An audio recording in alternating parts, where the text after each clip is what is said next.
Hello everyone, তো আজ যাব পুজো দিতে, তাই সকাল সকাল স্নান টান করে রেডি হয়ে নিয়েছি। আর এদিকে আমি, ঝিমু আর রিমি বসে আছি। ওম জয়ন্তী মঙ্গলা কালী ভদ্রকালী। আর আমাদের সাথে আমার মা আর আমার মেজো মামিও ছিল, পুজো দিতে গিয়েছিল ওরা। আর এখন দেখো আমরা কত হাসছি। তার একটু পরেই আমরা আবার বকুনি খেয়ে শান্ত হয়ে গেছিলাম, কারণ ঝিমুর বাবা পুজো করছিল, তাই জল ঢালার সময় আমরা একটু বকুনি খেয়েছি। তারপর তো বাড়ি ফিরে এসে খাওয়া দাওয়া করে আমরা একটু সাজগোজ করছিলাম, যাতে আমাদের মনটা একটু ভালো হয়। বকুনি খেয়েছি তার জন্য। আর আমি, রিমি আর ঝিমু তিনজনেই আমরা শাড়ি পরেছিলাম। আমি সাউথ ইন্ডিয়ান লুক ক্রিয়েট করার চেষ্টা করেছিলাম, আর এরা দুজন নর্মাল ছিল।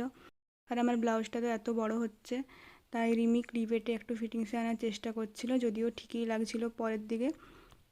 তারপর রেডি হয়ে যাওয়ার পর আমরা তিনজন অনেক ছবি ভিডিও তুলেছি, সেগুলো খুব ভালো ভালো এসেছে।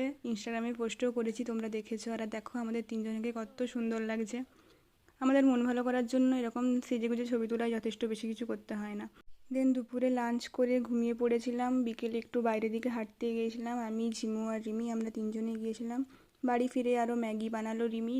ম্যাগিটা খেতে তো খুবই ভালো হয়েছিল, অনেক কিছু ভেজিস দিয়ে করেছিল। তারপর তো আজকে রাতে আবার লুচি ভাজছে, তো লুচি আর মটর পনির দিয়ে আজকে ডিনারটা কমপ্লিট করলাম। এটা হচ্ছে তার পরের দিনের ভিডিও। আমরা মুখে ফেস প্যাক লাগাবো, তো এটাতে আছে বেসন, টক দই আর একটা ভিটামিন ক্যাপসুল। তারপর তো আমাদের একটু ফেস প্যাক লাগিয়ে একটু ছবি ভিডিও করলাম। আর আজকের আমাদের লাঞ্চের মেনুতে ছিল ভাত, শাক ভাজা, একটা চচ্চড়ি মতন তরকারি, আর একটা পুঁই শাকের তরকারি, ডাল, আর ছিল মাছের ঝোল। সবকটা রান্নাই খেতে ভালো হয়েছিল। আর শেষ পাতে ছিল দই আর আচার, আমের আচার, যেটা বড় মামি নিজে বানিয়েছে। সন্ধ্যের দিকে মামা আমাদের তিনজনের জন্য এগরোল এনেছিল, তো সেটাই খেলাম। That's it, tata.